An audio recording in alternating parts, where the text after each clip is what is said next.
आसतु वेदवाणी आ गोटे अध्याय को आम जा आम आज जाना से जम महाराज शिष्य नचिकेता को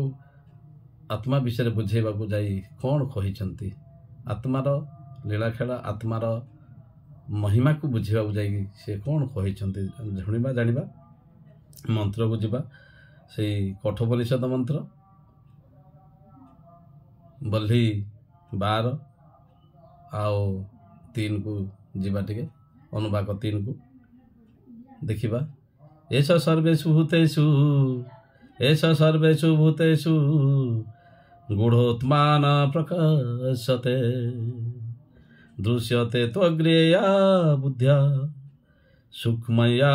सूक्ष्मदर्शिभि। ये तार अर्थ टिके जानिबा कौन बुझे आसिक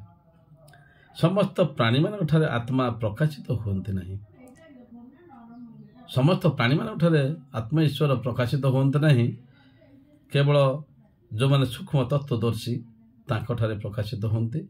जो मैंने चिन्हिंचंती आत्मा को जो मैंने चिन्हती जानती समस्त भीतर दर्शन करती आओ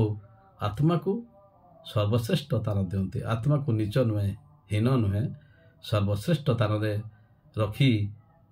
तांको पाखरे निजको समर्पण कर दियंती से तांकोरी पाखरे से प्रकाशित होती ज्ञान विद्या बुद्धि दे केमिति पार उद्धार पाइबे समस्ते तांको पार से ज्ञान